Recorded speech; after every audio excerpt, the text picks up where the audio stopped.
नमस्कार दोस्तों, स्वागत है आप सभी का आपके अपने YouTube चैनल इनोवेटर्स अड्डा पर।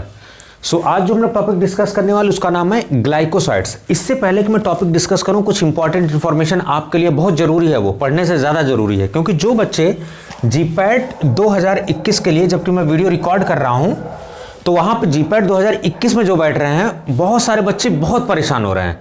तो सबसे पहले मैं आपको क्या कहता हूँ कि आप सिलेबस को देखो, उसके पैटर्न को देखो कि क्या पूछा जा रहा है। तो अगर if you go through the syllabus और pattern, you are going to get pharmaceutics 38 question, pharmaceutical chemistry 38 question, pharmacology 28 question, then after that pharmacognosy.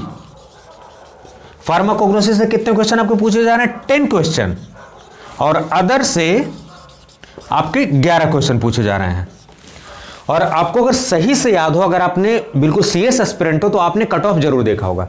So how much cut off you are going to get? 160 around है, 160 marks. तो एक question कितने marks का है? 4 mark का, क्योंकि 125 सवाल आपसे जीपैट में पूछे जाते हैं और कितने मार्क्स का होता है? 500 मार्क का। तो एक क्वेश्चन कितने मार्क्स का हुआ? 1 question equal to 4 marks. What the point? तो अगर 160 मार्क्स आ रहे हैं तो डिवाइडेड बाई 4 करोगे तो कितना आ गया? 40 क्वेश्चन। आपको कट ऑफ क्लियर करने के लिए मैं जनरल कैटेगरी मान के चल रहा हूं। You have to go for the 40 question. अब आप डिसाइड करो कि जब 38 क्वेश्चन यहीं से आ जा रहा है, 38 क्वेश्चन यहां से आ रहा है, 28 क्वेश्चन यहां से आ रहा है, ये सारी चीजें हैं, तो आप जो परेशान हो रहे हो कि सर अभी ये नहीं पढ़ा, ये नहीं पढ़ा, ये नहीं पढ़ा, क्यों परेशान हो रहे हो भाई? स्मार्ट स्ट्रेटजी, जब आप मेरे स्टूडेंट हो, जब आप मेरे गाइडेंस में काम कर रहे हो, तो then follow the smart strategy. अगर किसी की शूटिंग्स अच्छी है, 38 क्वेश्चन यहीं से ले लो ना भाई, क्यों परेशान हो रहे हो आप? 40 क्वेश्चन तो आपको कट ऑफ क्लियर होने के लिए चाहिए, लेकिन अगर आपको बढ़िया कॉलेज चाहिए, आप चाह रहे हो टॉपर रैंक में आओ, तो go for the 60 question. 60 question out of 125। क्या आप 125 में से 60 क्वेश्चन नहीं ला सकते? It's very easy. सारा सिलेबस नहीं पढ़ना है, पहली बात, परेशान नहीं होना। आपको टारगेट मान के चलो, आपको 60 लाना है, टॉपर रेंज में आपको आना, ठीक है? 60 आपको क्वेश्चन लाना है, तो 60 कहां से ला सकते हो? कोग्नोसी, जो कि बहुत ही बेहतरीन सब्जेक्ट होता है, इसमें ज्यादा ट्विस्ट नहीं कर सकते question, direct straightforward. Chemical test for alkaloid, chemical test for glycoside, ये कौन सा ग्लाइकोसाइड है, ये डायरेक्टली स्ट्रेट फॉरवर्ड क्वेश्चन आते हैं। तो यहां से 10 क्वेश्चन आपने ले लिया। किसी की शूटिंग्स अच्छी है, 38 इधर, तो 38 और 10 48, आपका कट ऑफ आराम से क्लियर हो गया। आपने केमिस्ट्री नहीं पढ़ी, आपने ये नहीं पढ़ा, कोलॉजी नहीं पढ़ा, आपके तो कट ऑफ क्लियर हो गया, आप जीपैट क्वालिफाई हो गए। दूसरा बंदा जिसकी मान लो शूटिंग्स नहीं सही, केमिस्ट्री पढ़ने में जाता है, तो केमिस्ट्री से 38 क्वेश्चन ले लो, उसको 38 क्वेश्चन यहां से ले लो, इसको ले लो। किसी की कोग्नोसी अच्छी है तो 28 यहां से ले लो, 10 यहां से ले लो, बाकी इनमें से कुछ उठा लो। तो आप, मेरा कहने का ये मतलब है, आइडेंटिफाई योर पोटेंशियल एरिया, जहां से आप क्वेश्चन ले सकते हो। अगर किसी की शूटिंग्स अच्छी है तो शूटिंग्स अच्छे से पढ़ लो, 38 क्वेश्चन हो गए आपके। और मैंने सब चीजें पढ़ने की बाकायदे देखी, कोचिंग की जरूरत क्यों पड़ती? गाइडेंस की। और जब आपको फ्री ऑफ कॉस्ट गाइडेंस दे रहा हूं, गाइड कर रहा हूं, आप मेरे साथ मेरे गाइडेंस में चल रहे हो, तो जो मेरे पर ट्रस्ट किया है, तो I am giving you the correct idea how to crack the GPAT examination. और कौन देगा? जो क्वालिफाई होगा। तो मैं अगर कह रहा हूं, समझा रहा हूं, तो मैंने क्वालिफाई किया, मैं अपना एक्सपीरियंस शेयर कर रहा हूं मैं आपसे। तो जब यहां से 38 क्वेश्चन हो रहे हैं आपके, 10 क्वेश्चन यहां से हो जा रहे हैं, किसी की कोलॉजी अच्छी है तो यहां से 28 क्वेश्चन कर ले वो, ठीक है? अगर आप सोचिए कि अगर किसी को, आपको केमिस्ट्री से बहुत डर लगता है, अगर केमिस्ट्री आपने छोड़ भी दिया, 38 यहां 28 यहां, ये क्या आप क्वालिफाई नहीं कर रहे हो? लेकिन मैं आपको हमेशा सजेस्ट करूंगा कि अगर आपको बेहतरीन रैंक लानी है तो केमिस्ट्री को थोड़ा सा इन्वॉल्व करिए, ऑर्गेनिक केमिस्ट्री, मेडिसिनल केमिस्ट्री थोड़ा सा पढ़ लीजिए, बहुत आराम से हो जाएगा, ठीक है? तो मेरा कहने का मतलब है, सिंपल सी बात है कि घबराइए मत। जो नहीं पढ़ पाए कोई बात नहीं है, जितनी मैंने वीडियो प्लेलिस्ट डाली हुई है, एक एक वीडियो को अच्छे से पढ़ डालिए, और पढ़ने के बाद उसको क्वेश्चन लगाइए, रिवीजन करिए। आपका कट ऑफ जितना मैंने पढ़ा दिया है, जितनी वीडियोस डाल दी हैं, आपका जीपैट क्वालिफाई कराने के लिए वो सफिशिएंट है। क्वालिफाई कराने के लिए याद रखिए, टॉपर बनने के लिए आपको थोड़ा सा एफर्ट खुद करना पड़ेगा, सेल्फ स्टडी करनी पड़ेगी, मेरा कहने का ये मतलब है। और सेल्फ स्टडी कैसे करनी, वो मैंने आपको गाइडेंस कर दिया हर सब्जेक्ट में, तो आपके लिए बहुत ईजी मैंने करके रखा हुआ। थोड़ी सी मेहनत कर दीजिए, बाकी जब तक जीपैट होगा तब तक बहुत सारी वीडियोस डल जाएंगी। अभी जब मैं रिकॉर्ड कर रहा हूँ तो ठीक है, तो परेशान मत होइए, जैसे वीडियो आ रही है पढ़ते रहिए इत्मीनान से। और वो जो अदर्स में 11 क्वेश्चन दिख रहे थे ना, उसमें जूरिस्प्रूडेंस मैंने पढ़ा दिया। जूरिस्प्रूडेंस जहां से सवाल आते हैं वो तो मैंने टॉपिक पढ़ा दिया आपको, ठीक है। बाकी जो यूनिवर्सिटी वाले बच्चे हैं उनके लिए धीरे धीरे वीडियोस आती रहेंगी, परेशान होने की जरूरत नहीं है, ठीक है। जीपैट वाले घबराएं नहीं, जो पढ़ लिया उसको रिवीजन करो, और कहां से कौन से टॉपिक है वो सब मैंने आपको बता दिया हुआ। So now coming on the topic of discussion, that is glycosides. जो फार्माकोग्नोसी की पिछली वीडियो मैंने बनाई हुई थी उसमें मैंने कॉन्सेप्ट ऑफ ग्लाइकोसाइड डिस्कस किया हुआ था, तो उसी के कंटिन्यूएशन में हम लोग आज डिस्कस करने वाले हैं। अब याद रखिए, कोई भी टॉपिक पढ़ते हैं तो उसमें क्या क्या इंपॉर्टेंट चीज़ होती है वो पढ़ना बहुत जरूरी है। मटेरियल आपके पास बहुत ज़्यादा है, टीचर आपके पास बहुत है, कोई दिक्कत नहीं है, यूट्यूब पे वीडियोस बहुत हैं, लेकिन अब आपको स्मार्टली क्या करना है कि क्या नहीं पढ़ना, you have to decide. So we have to go for the concept. हमें कॉन्सेप्ट पढ़ना है एक चीज, हमें क्लासिफिकेशन पढ़ना है किसका, इस पूरे ग्लाइकोसाइड का, और इसके केमिकल टेस्ट, कौन कौन से केमिकल टेस्ट होते हैं, ठीक है। अब जब क्लासिफिकेशन पढ़ोगे तो different category of glycosides will be there and you have to go for the different chemical test. So chemical test, classification and concept, three things we have to discuss. So first focusing on the concept. एक minute जरा मैं erase करने के लिए इसको, एक minute जरा, हाँ चलिए इस तरीके से हो गया। हाँ, ग्लाइकोसाइड यहां पे जो मैंने लिखा हुआ है थोड़ी देर के लिए आप स्क्रीनशॉट ले सकते हैं, कोई दिक्कत नहीं, ठीक है। देखिए ग्लाइकोसाइड्स, आपको याद हो तो मैंने पहली वीडियो में बताया था मेटाबोलाइट्स के बारे में कि what are basically metabolites, what are primary metabolites, what is secondary metabolites. So glycoside is basically secondary metabolite, secondary metabolites. और सेकेंडरी मेटाबोलाइट किससे बनते हैं, प्राइमरी मेटाबोलाइट से, ठीक है। अब याद रखिए कि ग्लाइकोसाइड एक ऐसा कंपाउंड है जो कि हाइड्रोलिसिस के बाद दो भाग में टूट जाता है, ठीक है। ग्लाइकोलिसिस को अगर if you are going for the hydrolysis it will break into different, marker ले लेता हूं मैं, different into two part, and two part is what, glycone part, glycone and aglycone. देखिए ग्लाइकोन कुछ आपको सुनने में लग रहा है कि ग्लूकोज से रिलेटेड है, बिल्कुल सही है। तो ग्लाइकोन पार्ट जो है इसको बोलते हैं शुगर पार्ट। ए ग्लाइकोन, ए का मतलब जहां लगा होता है एब्सेंट, तो ए ग्लाइकोन का मतलब कि यहां जब शुगर है तो यहां शुगर नहीं है, तो इसीलिए इसको बोल दिया गया है नॉन शुगर पार्ट। रट्टा मत मारिए, ए का मतलब यहां पे जब ये शुगर है, ग्लाइकोन का मतलब यहां पे ए का मतलब एब्सेंट, तो यानी शुगर नहीं होगी वहां पे, तो नॉन शुगर पार्ट हो गया। अब जरा समझते हैं, ये जो नॉन शुगर पार्ट है यही मेनली रिस्पॉन्सिबल होता है थेरापेटिक एक्शन के लिए, समझ गए आप। सो द ए ग्लाइकोन, क्वेश्चन आपसे पूछा जाता है विच part of the glycoside is responsible for therapeutic action, so answer will be what, answer will be aglycone part. तो सवाल यह आता है कि ये भाई साहब क्या करते हैं, ग्लाइकोन पार्ट क्या करते हैं, ये बेसिकली काम करता है ट्रांसपोर्टेशन में। ट्रांसपोर्टेशन किसका, ट्रांसपोर्टेशन ए ग्लाइकोन का। ग्लाइकोन part is responsible for transportation of A ग्लाइकोन part, कहां पे, थेरापेटिक साइट पे, जहां पे ग्लाइकोसाइड को काम करना है वहां पे ले जाने का काम कौन करेगा, ग्लाइकोन पार्ट। किसको ले जाएगा, ए ग्लाइकोन पार्ट को ले जाएगा, ठीक है। चलिए, क्योंकि ये ए ग्लाइकोन पार्ट ही थेरापेटिक एक्शन के लिए रिस्पॉन्सिबल है, गॉट द पॉइंट। दूसरा काम क्या होता है, ये जो ग्लाइकोन पार्ट है ये एब्जॉर्प्शन में भी काम करता है, तो ट्रांसपोर्टेशन प्लस एब्जॉर्प्शन, यहां पे एब्जॉर्प्शन भी आप लिख लेना, ठीक है। अब ये बताइए, अगर आपसे सवाल पूछ दिया जाए, जैसे मैंने आपको नहीं पढ़ाया, लेकिन अगर आपसे पूछ दिया जाए कि which part of the glycoside is water soluble, तब इसका जवाब क्या होगा। देखिए मैंने अभी आपको पढ़ाया नहीं है, लेकिन आपको बताना है कि क्या होगा। कॉमन सेंस थोड़ा लगाइए पढ़ाई में। क्या मैंने पूछा कि which part of the glycoside is responsible, या which part of the glycoside is water soluble. ये बताइए, चीनी, पानी में हम लोग शुगर के क्रिस्टल्स डालते हैं तो कौन घुलता है, चीनी घुलती है ना।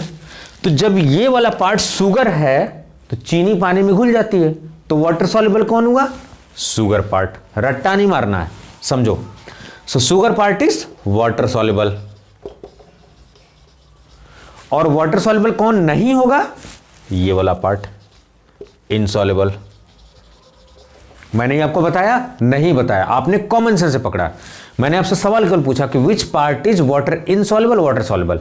तो जब शुगर है, आपको पता है कि चीनी वाटर में सॉल्युबल होती है, ठीक है, तो सॉल्युबल कौन सा पार्ट हुआ? ग्लाइकोन part. So ग्लाइकोन part is water soluble and what is water insoluble? That A ग्लाइकोन part is water insoluble. ठीक है, ये तो हमने इंफॉर्मेशन सीख ली। चलिए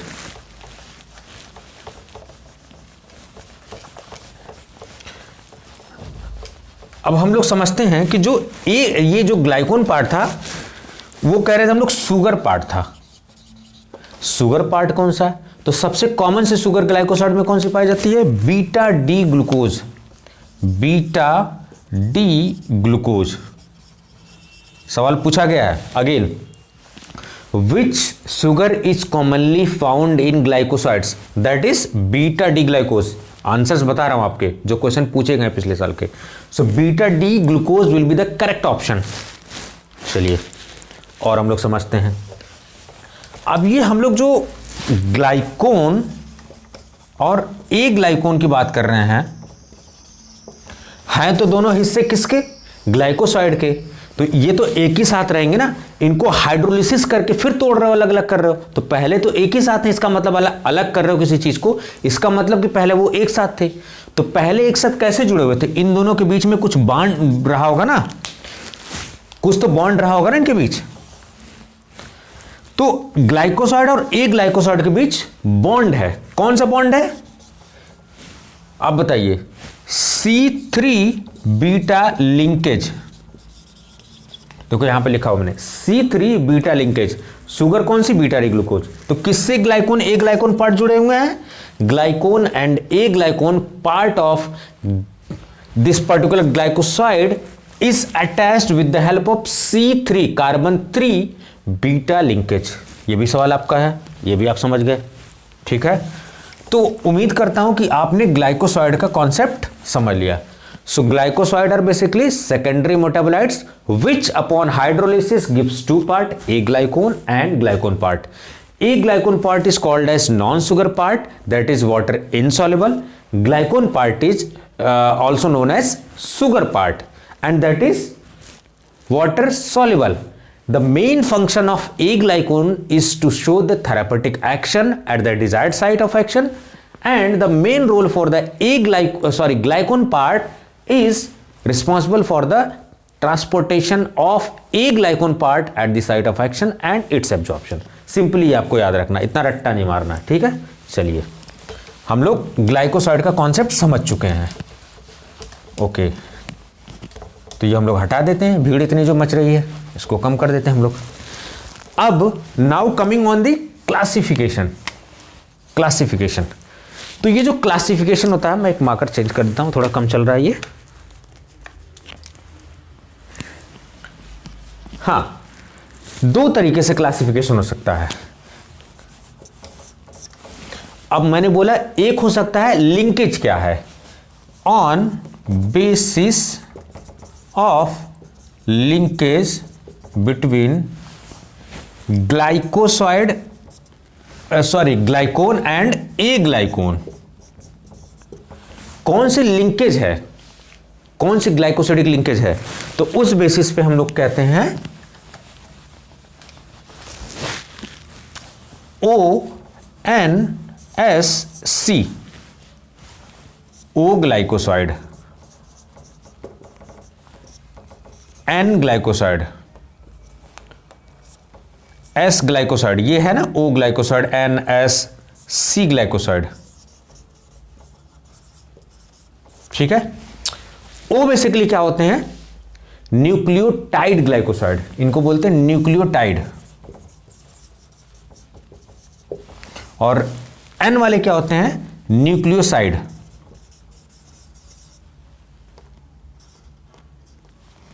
न्यूक्लियोसाइड, न्यूक्लियोटाइड ग्लाइकोसाइड इनको बोलते हैं। ये भी सवाल पूछा जाता है, N से न्यूक्लियोसाइड ग्लाइकोसाइड।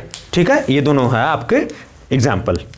उसके बाद आइसोथायोसाइनेट, S से याद रखेंगे, आइसोथायोसाइनेट। और सी में आते हैं आपके एलोए वाले ग्लाइकोसाइड। सो ग्लाइकोन और ए ग्लाइकोन के बीच में कौन सी लिंकेज है, उनके बेसिस पे पहला क्लासिफिकेशन है O glycoside, N glycoside, S glycoside, C glycoside. Understand? O glycoside को बोलते हैं न्यूक्लियोटाइड, एन को बोलते हैं न्यूक्लियोसाइड। न्यूक्लियोटाइड न्यूक्लियोसाइड में आपको फर्क होगा, पता होगा। एस का मतलब देखो, एस लगा हुआ तो आइसो, एस यहां रखो, आइसोथायोसाइनेट ग्लाइकोसाइड। और सी में क्या है, एलोए। ठीक है, इन सब का एग्जाम्पल हम लोग याद रखते हैं। एग्जाम्पल आपका हो जाएगा बेसिकली, ठीक है, ये सारे का एग्जाम्पल, इसका एलोए आपने याद रख लिया, आइसोथायोसाइनेट। अब इसके एग्जाम्पल्स आप लिख लोगे, इसके एग्जाम्पल्स, इसके एग्जाम्पल्स, इन सारे के एग्जाम्पल्स लिख लिया आपने। चलिए ठीक है, अब दूसरा हम लोग क्लासिफिकेशन समझते हैं।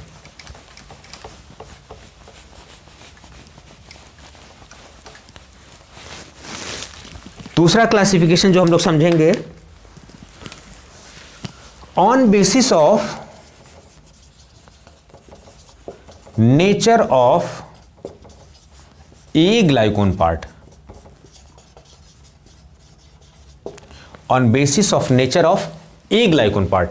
जो ए ग्लाइकोन पार्ट का नेचर क्या है, कौन सा nature, chemical nature. On basis of chemical nature of A ग्लाइकोन part, तो उसके बेसिस पे हम लोग याद रखेंगे। अब कौन सा पहला हम लोग, सैपोनिन ग्लाइकोसाइड, पहला सैपोनिन ग्लाइकोसाइड, दूसरा एंथ्राक्विनोन। ठीक है, तीसरा, चौथा, ये आप बताओ। सैपोनिन ग्लाइकोसाइड, मैं मार्कर चेंज कर देता हूं इसको। फिर तीसरा होगा कार्डियक ग्लाइकोसाइड और साइनोजेनेटिक और फ्लेवेनॉइड।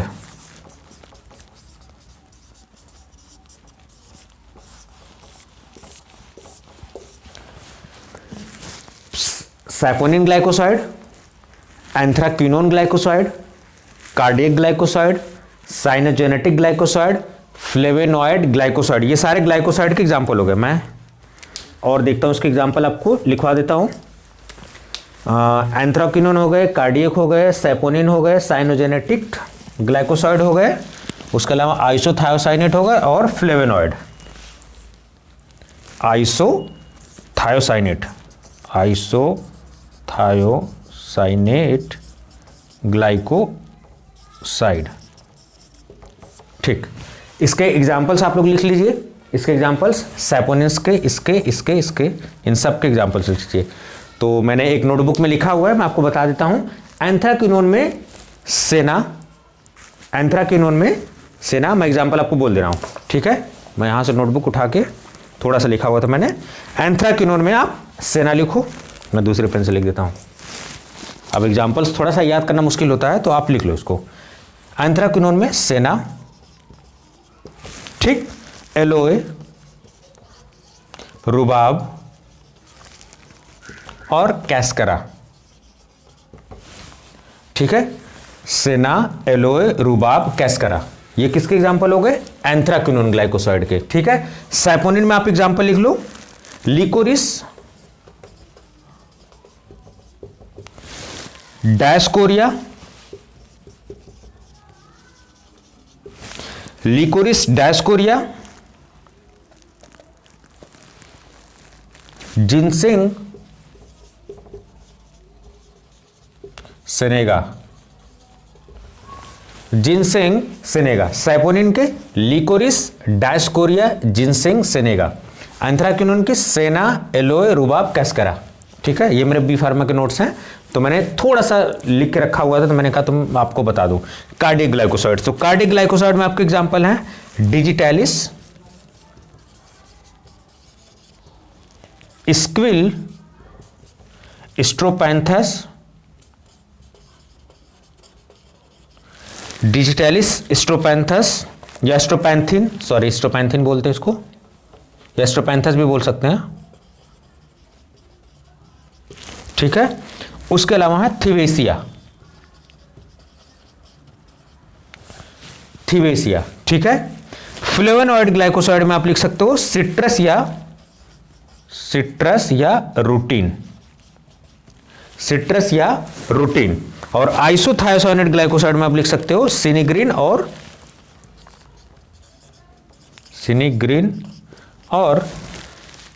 सिनाल्बिन, ठीक है। तो ये सारे एग्जांपल्स जो कि आपको पता होना चाहिए, ठीक है। इसको थोड़ा सा मेमोरी में याद रखना है। तो सवाल यहीं से पूछ लिया जाता है कि this particular example is which glycoside, तो वहां से आपको पता होना चाहिए, ठीक है। एक मिनट जरा मार्कर रख दो। तो सैपोनिन ग्लाइकोसाइड, तो सैपोनिन में licorice, dioscorea, ginseng, senega, 4 example बहुत इंपॉर्टेंट याद रखिए। These are the important glycosides. Anthraquinone में सेना, बहुत इंपॉर्टेंट, सेना के बारे में बहुत अच्छे से पढ़ना है। देखो मैं बता दे रहा हूं आपको किसके किसके बारे में बहुत अच्छे से पढ़ना है। यहां पे जिनसिंग के बारे में बहुत अच्छे से पढ़ना है, लिकोरिस के बारे में बहुत अच्छे से पढ़ना है, एंथ्राक्विनोन में सेना के बारे में बहुत अच्छे से पढ़ना है, एलो के बारे में बहुत अच्छे से पढ़ना है। रूबाब के बारे में नहीं भी पढ़ोगे तो कोई दिक्कत नहीं है। कार्डियक में आपको डिजिटैलिस के बारे में बहुत अच्छे से पढ़ना है, ठीक है। और ये सब कोई दिक्कत नहीं है। फ्लेवोनॉइड में सिट्रस, रूटीन आप ये लोग पढ़ ही लोगे, कोई दिक्कत नहीं। आइसोथायोनाइड में कोई दिक्कत नहीं है। तो आप देख रहे हो लिकोरिस, जिनसिंग, सेना, एलोए और डिजिटैलिस, इस क्लास में 5 जो ड्रग हैं उनके बारे में बहुत अच्छी पढ़नी है। उनका बायोलॉजिकल सोर्स क्या है, ठीक है, कब कलेक्ट किए जाते हैं, वो कौन सा केमिकल कंपाउंड उनके अंदर हो जाता है, ये सारी चीजें हम लोग पढ़ेंगे। तो क्लासिफिकेशन भी हमने देख लिया। चलिए अब क्लासिफिकेशन हम लोग हटा देते हैं। चलिए हम लोग इसमें पहला स्टार्ट करते हैं क्लास सैपोनिन ग्लाइकोसाइड। कौन सा? सैपोनिन। देखो यहां मैंने पहले से लिखा हुआ है सैपोनिन, ताकि आपके पास नोट्स हो प्रॉपर।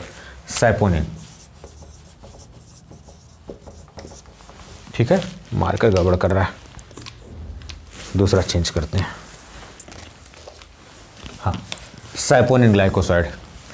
देखो सैपोनिन ग्लाइकोसाइड पहली कैटेगरी जो मैंने बताई थी। अब जब ग्लाइकोसाइड है आपको पता होना चाहिए ये भी तो एक ग्लाइकोसाइड ही है। तो ग्लाइकोसाइड है तो इसमें भी एक ग्लाइकोन पार्ट होगा और एक ग्लाइकोन पार्ट होगा। सिंपल सी बात है, जब सैपोनिन है और ग्लाइकोसाइड का पार्ट है, और ग्लाइकोसाइड का कॉन्सेप्ट क्या कहता है, there will be 2 part, one will be glycone part and one will be aglycone part. तो यहां पे देखो मैंने लिखा हुआ है ग्लाइकोन पार्ट और ए ग्लाइकोन पार्ट। मैंने ग्लाइकोन बोला था, शुगर पार्ट होगा, देखो मैंने शुगर लिखा हुआ था। इसमें कौन सी शुगर होती है? Glucose, glucose. और ए ग्लाइकोन पार्ट जो कि नॉन शुगर पार्ट होता है, क्या होगा इसमें? सैपोजेनिन, सैपोजेनिन, ठीक है। ग्लाइकोन और ए ग्लाइकोन पार्ट में ग्लूकोज और सैपोजेनिन, ठीक है। ये चीज आप समझ गए। अब इसमें भी क्लासिफिकेशन है, जैसे मैंने यहां पे क्लासिफाई किया हुआ है। कॉन्सेप्ट तो हमने समझ लिया ये चीज। ग्लूकोज कौन सी है? ग्लाइकोन पार्ट ग्लूकोज, और ये सैपोजेनिन। चलिए ठीक है। अब इसमें मैंने 3 वर्ड लिखा हुआ है, बहुत इंपॉर्टेंट 3 वर्ड। इसलिए इंपॉर्टेंट मैंने लिखा हुआ स्पाइरोकीटल, हीमोटॉक्सिक और फिश पॉइजन। अगर आपसे सवाल पूछा जाए which of the following glycoside is known as fish poison, saponin glycoside. Which one of the following glycoside is haemotoxic या haemolytic in nature, saponin glycoside. Which one of the following glycoside is having spiroketal side chain, spiroketal side chain. क्यों? देखो ये part देखना ना आपको, ये वाला part, ये, ठीक है। इसी को बोलते हैं स्पाइरोकीटल साइड चेन। साइड में है इसलिए साइड, स्पाइरोकीटल साइड चेन, ठीक है। ये समझ गए आप। अब अगर सैपोनिन को डिवाइड किया जाए, बाइफर्केट किया जाए, तो 2 तरीके से। एक होता है स्टेरॉयडल सैपोनिन, दूसरा होता है पेंटासाइक्लिक ट्राइटरपेनॉइड सैपोनिन।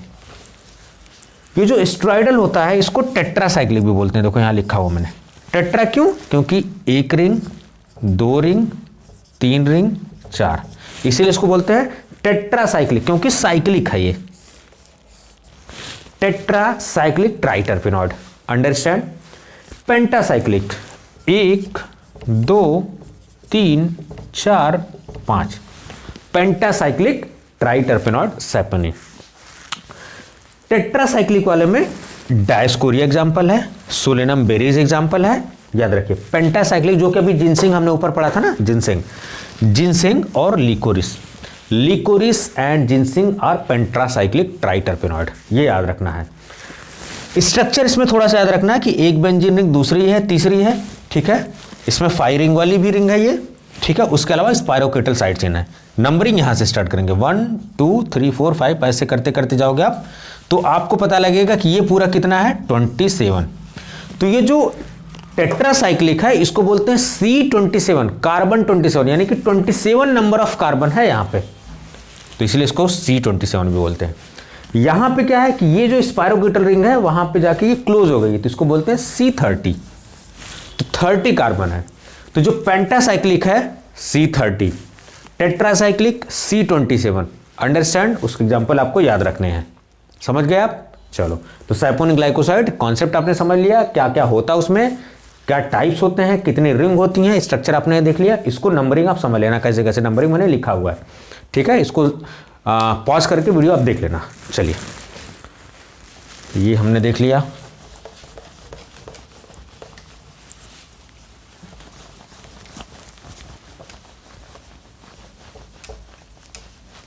अब मैंने कहा था कि केमिकल टेस्ट बड़े इंपॉर्टेंट है, तो ग्लाइकोसाइड में जो डिफरेंट ग्लाइकोसाइड है उनके केमिकल टेस्ट भी होंगे। तो केमिकल टेस्ट इसमें दो है, एक हीमोलिटिक टेस्ट है, एक फोम टेस्ट है। मैं यहां लिख देता हूं हीमोलिटिक